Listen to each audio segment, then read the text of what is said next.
많은 사람들이 발, 다리, 무릎의 불편함으로 고통받고 있다는 사실 알고 계셨나요? 여러분처럼 걷는 것이 아프고 밤에 쥐가 나며 다리가 붓고 저리고 무거운 느낌이 드는 분들이 많습니다. 그런데 그 원인이 혈관 문제라는 사실을 모른 채 살아가는 경우가 대부분입니다. 원활한 혈액순환은 우리 몸 전체의 기능을 위해 필수적입니다. 이 시스템에 문제가 생기면 정맥류처럼 확장된 혈관이 제 기능을 하지 못하거나 목과 심장, 다리의 동맥이 딱딱해지고 막히는 동맥경화 같은 질환으로 이어질 수 있습니다. 이외에도 혈액순환이 나쁘면 상처가 잘 아물지 않거나 다리 근육이 약해지고 신경병증 같은 문제를 악화시킬 수 있습니다. 신경병증은 발의 화끈거림과 따끔거리는 통증을 동반하기도 하죠. 더 무서운 건 혈액순환 장애가 생기면 특히 다리 쪽에서 혈액이 정체되고 점점 끈적해지며 이로 인해 정맥이나 동맥에 혈전이 생길 수 있다는 겁니다. 이런 혈전은 혈류를 더욱 방해하며 심각한 경우 생명을 위협할 수 있습니다. 하지만 놀라운 사실은 이미 집에 있는 재료만으로도 자연스럽게 혈액순환을 개선할 수 있다는 점입니다. 오늘은 심장과 순환 건강에 필수적인 4가지 비타민을 소개해 드리려 합니다. 이들은 혈액이 원활하게 흐르도록 돕고 혈전 형성을 줄여줍니다. 특히 마지막 2가지 비타민은 매우 강력하니 집중해서 들어주세요. 혈액순환 문제는 대개 천천히 거의 느끼지 못한 채 시작됩니다. 누구에게나 생길 수 있지만 특히 나이가 들거나 심장질환, 고혈압, 당뇨병이 있거나 흡연하는 분들에게 더 흔히 나타납니다. 그렇기 때문에 이런 질환을 잘 관리하는 것이 혈액순환 개선의 중요한 첫걸음입니다. 이제 혈액순환에 이상이 있을 때 나타나는 5가지 경고 신호를 알려드릴게요. 만약 이 중 하나라도 경험하고 계시다면 오늘 소개할 자연요법과 함께 반드시 병원의 진료도 받아보시기 바랍니다. 적절한 진단과 치료는 합병증을 예방하는 데 큰 도움이 됩니다. 첫 번째 경고 신호는 다리나 발의 저림과 무감각입니다. 특히 오래 앉아 있거나 다리를 꼬았을 때 혹은 장시간 서 있을 때 자주 나타나는 불쾌한 찌릿함이나 간지러움 같은 느낌이죠. 이런 증상이 자주 반복된다면 근육과 신경에 충분한 산소 공급이 이루어지지 않고 있다는 경고일 수 있습니다. 2번째 신호는 항상 발이 차가운 경우입니다. 심지어 날씨가 따뜻한 날에도 발이 싸늘하게 느껴진다면 이건 역시 혈액순환이 좋지 않다는 신호일 수 있습니다. 3번째는 운동이나 걷기를 할 때 발생하는 다리 경련입니다. 이 고통은 때로는 활동을 중단해야 할 정도로 심할 수 있습니다. 그 이유는 활동 중 필요한 산소와 영양소가 근육에 제대로 전달되지 않기 때문입니다. 이런 상태는 간헐적 파행이라고 하며 다리 혈류에 문제가 있음을 분명히 보여주는 지표입니다. 밤에 특히 더 심해지는 경우도 많아 잠을 자다가 갑자기 벌떡 일어나거나 다리를 주물러야 겨우 진정될 수 있습니다. 어떤 사람들은 경련 대신 밤마다 다리를 계속 움직이고 싶은 불편함, 이른바 하지불안 증후군을 겪기도 합니다. 이로 인해 숙면을 취하기 어렵고 삶의 질이 크게 떨어집니다. 이런 증상을 겪고 있다면 신경이 영향을 받거나 기존 신경질환이 악화되고 있다는 뜻일 수 있습니다. 이쯤에서 말씀드리고 싶은 건 이러한 문제들에도 분명한 해결책이 있다는 점입니다. 많은 경우 오늘 소개할 자연요법만으로도 충분히 개선이 가능합니다. 4번째 경고 신호는 피부색의 변화입니다. 피부가 평소보다 창백하거나 푸르스름하게 변하거나 특히 발이나 발목 주위에 갈색 또는 어두운 반점이 나타나는 경우가 여기에 해당됩니다. 이는 혈관이 손상되었음을 보여주는 신호로 단순히 외관상의 문제를 넘어서 상처가 쉽게 아물지 않거나 다리가 쉽게 붓는 증상을 동반하기도 합니다. 5번째 경고 신호는 정맥류 및 실핏줄, 거미 정맥의 발생입니다. 이는 피부 위로 붉거나 푸른색을 띠며 구불구불하게 보이는 혈관들로 혈관벽이 약해졌거나 손상되었거나 내부의 판막이 제대로 기능하지 않을 때 생깁니다. 이로 인해 혈액이 자연스럽지 않은 방향으로 흐르거나 한 곳에 머무르면서 앞서 언급한 다양한 증상을 유발하게 됩니다. 이처럼 5가지 신호는 혈액순환에 문제가 생기고 있다는 명확한 경고입니다. 보다 심각한 문제로 진행되기 전에 조기에 발견하여 치료를 시작하는 것이 중요합니다. 그렇다면 이제 정맥과 동맥 모두를 튼튼하게 만들어주는 4가지 핵심 비타민에 대해 본격적으로 알아보겠습니다. 첫 번째는 니아신, 즉 비타민 B3입니다. 이 비타민은 혈관의 유연성과 강도를 유지하는 데 매우 중요한 영양소입니다. 혈관이 막히지 않도록 돕고 혈전 형성을 줄이며 혈액이 잘 흐르도록 하는 역할을 하죠. 특히 정맥류나 정맥 기능 부전이 있는 사람에게는 꼭 필요한 비타민입니다. 니아신은 단순히 순환을 돕는 데 그치지 않습니다. 심장 건강에도 핵심적인 역할을 합니다. 이 비타민은 나쁜 콜레스테롤이라 불리는 LDL 수치를 낮추고 좋은 콜레스테롤인 ADL 수치를 높여줍니다. 이렇게 콜레스테롤 수치를 조절함으로써 동맥에 플라크가 쌓여 좁아지거나 막히는 것을 방지하고 혈관을 깨끗하고 넓게 유지시켜줍니다. 콜레스테롤 플라크가 쌓이면 혈관이 딱딱해지고 좁아져 혈액이 흐르기 어려워지며 결국 심근경색이나 뇌졸중, 말초혈관 질환 같은 심각한 질환으로 이어질 수 있습니다. 따라서 니아신을 충분히 섭취하면 이러한 위험을 줄이고 동시에 심장을 보호할 수 있는 것입니다. 니아신의 이점은 여기서 끝나지 않습니다. 뇌 건강에도 큰 도움을 줍니다. 나이가 들며 생기는 뇌세포 손상을 줄이고 기억력과 집중력을 향상시키며 건강한 노화를 유도합니다. 그렇다면 이 중요한 니아신을 어떻게 얻을 수 있을까요? 사실 우리가 흔히 먹는 음식에 많이 들어 있습니다. 예를 들어 달걀은 아침 식사에 쉽게 추가할 수 있는 훌륭한 공급원입니다. 닭고기, 특히 지방이 적은 가슴살은 니아신이 풍부하면서도 부담 없이 섭취할 수 있는 식품입니다. 단 호르몬 무첨가 제품을 고르는 것이 좋습니다. 생선 중에서는 연어와 참치가 니아신이 매우 풍부한 대표 식품입니다. 이들은 단순히 비타민 B3뿐만 아니라 비타민 D와 건강한 지방산도 함께 제공해 줍니다. 그리고 간식으로도 좋은 아몬드 같은 견과류는 니아신이 풍부할 뿐 아니라 식사 사이 허기를 달래는 데도 효과적입니다. 일반적인 성인의 경우 하루 권장 섭취량은 약 14에서 16mg 정도이며 균형 잡힌 식단을 통해 충분히 섭취 가능합니다. 예를 들어 100g의 닭가슴살에는 하루 필요량의 절반 이상이 들어 있습니다. 그렇다면 보충제는 꼭 필요할까요? 대부분의 경우 니아신이 풍부한 음식을 꾸준히 섭취하면 따로 보충할 필요는 없습니다.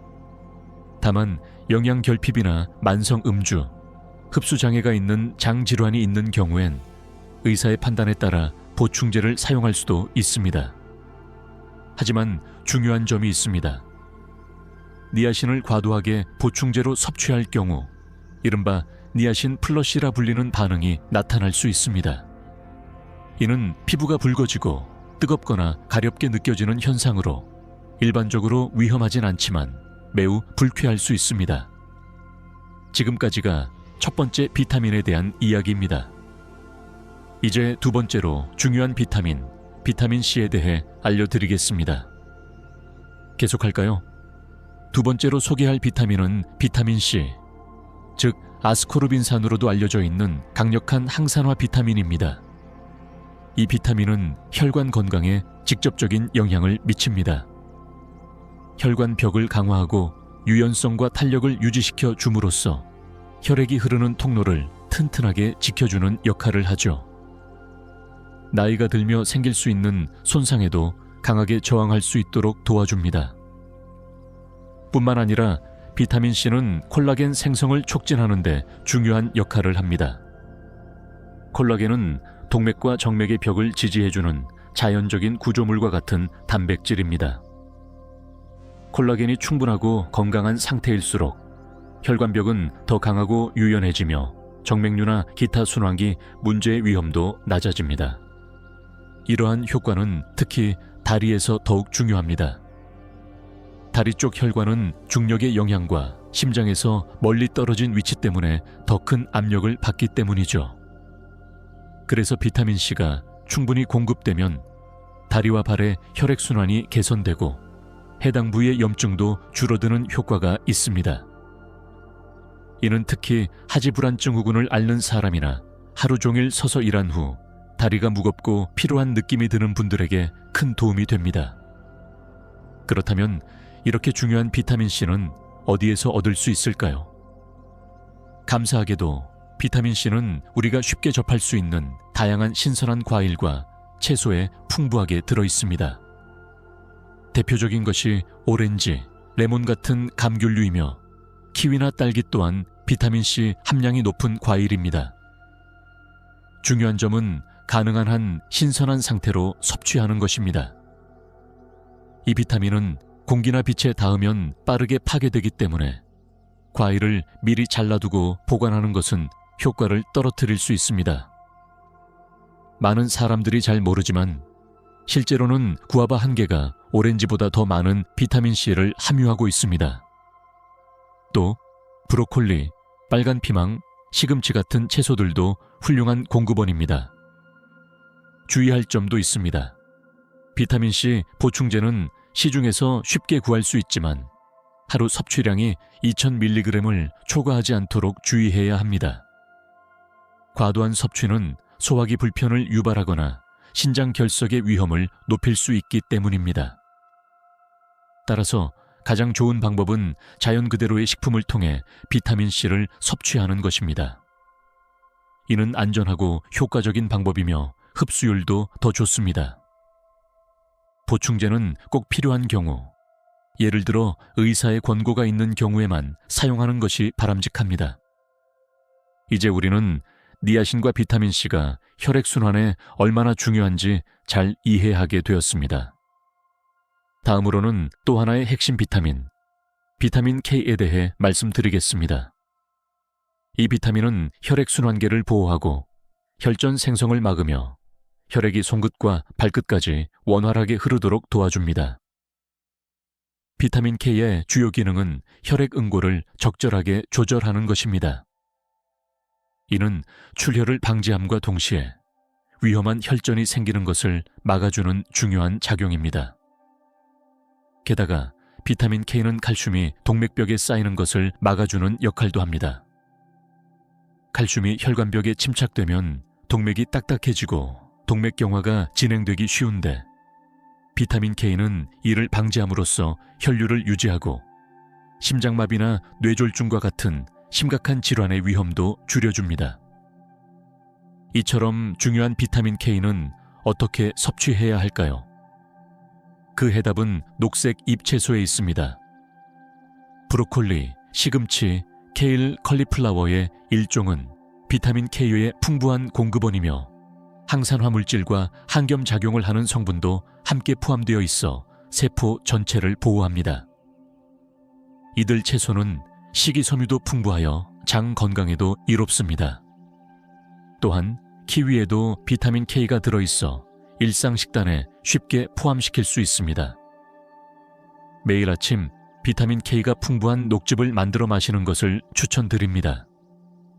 예를 들어 샐러리, 케일 잎이, 키위 또는 달콤함을 위한 빨간 사과, 신선한 생강 한 조각, 그리고 민트 잎을 넣으면 좋습니다. 조금 더 달콤하게 마시고 싶다면 계피가루를 한 스푼 더해도 좋습니다. 이 주스를 아침에 매일 한 잔씩 걸러내지 않고 그대로 마시는 것을 권장합니다. 다만 여기서 주의할 점이 하나 있습니다. 와파린과 같은 항응고제를 복용 중이라면 비타민 K가 풍부한 식품을 완전히 끊을 필요는 없습니다. 문제가 되는 것은 갑작스러운 섭취량의 변화이지 그 자체가 아닙니다. 의사는 여러분의 식습관을 고려해 약의 용량을 조절합니다. 따라서 어떤 날은 브로콜리를 많이 먹고 다른 날은 전혀 먹지 않는 식으로 섭취량이 들쭉날쭉하면 약의 효과에 영향을 줄 수 있습니다. 가장 이상적인 방법은 매일 일정량의 채소를 꾸준히 섭취하고 식단의 균형을 유지하는 것입니다.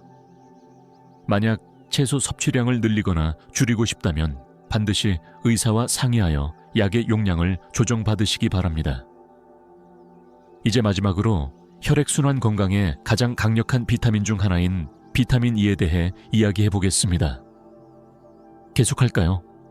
비타민 E는 혈액순환과 관련된 비타민 중에서도 가장 강력한 항산화제로 잘 알려져 있습니다.